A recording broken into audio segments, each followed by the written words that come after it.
কথায় আছে বাঙালির 12 মাসে 13 পার্বণ আর জ্যৈষ্ঠ মাসের সাড়ম্বরে পালন হলো ফলহারিণী কালী পুজো। এই ফলহারিণী কালী পুজো হয় জ্যৈষ্ঠ মাসের অমাবস্যা তিথিতে। অত্যন্ত শুভ মনে করা হয় এই পুজোর তিথি। আর দেবী ভক্তের অর্জিত সব অশুভ কর্মফল হরণ করে নেন। সেই কারণে জ্যৈষ্ঠ মাসের অমাবস্যায় বিশেষ দিনের পুজোয় দেবীর নাম ফলহারিণী। আর 5ই জুন বুধবার ফলহারিণী কালী পুজোর দিন হাওড়ার উলুবেড়িয়া পৌরসভার 6 নম্বর ওয়ার্ডের বাউরিয়ার পঞ্চাননতলা সাধুকা পাড়ার সাধুকা পরিবারে অতি নিষ্ঠা ও ভক্তি সহকারে ফলহারিণী কালী পুজোয় পূজিত হন দেবী কালী। অনুপ সাধুকার বাড়িতে রয়েছে মা কালীর মন্দির। দেবী এখানে নিত্য পূজিতা হন। আর ফলহারিণী কালী পুজোর দিন অতি নিষ্ঠা ভক্তি সহকারে ধর্মীয় রীতি অনুসারে পূজিতা হন মা কালী। বাড়ির সদস্যদের কাছ থেকে জানা যায় মন্দিরে মা কালীর উপস্থিতি অনুভব করতে পারেন তারা। এদিন এই মন্দিরে পুজো দিতে ভক্তরা ভিড় জমান। এই পুজোয় প্রায় 500 জনেরও বেশি ভক্তের সমাগম ঘটে। উপস্থিত ভক্তদের জন্য আহারেরও ব্যবস্থা ছিল। ভক্তদের মায়ের আরাধনায় ব্রতী হয়। অতি নিষ্ঠা সহকারে প্রতিটা সদস্যকে এই দিনটা পালন করতে হয়।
মায়ের এই পুজোটা কবে থেকে শুরু হলো?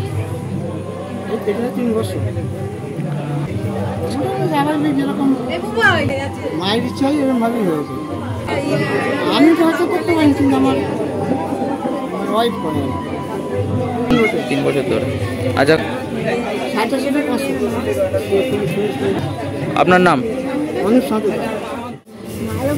মায়ের যতটুকু আশীর্বাদ আছে ততটুকু আমরা সব মায়ের আছি।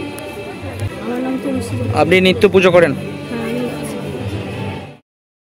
ব্যুরো রিপোর্ট, আমার কলম।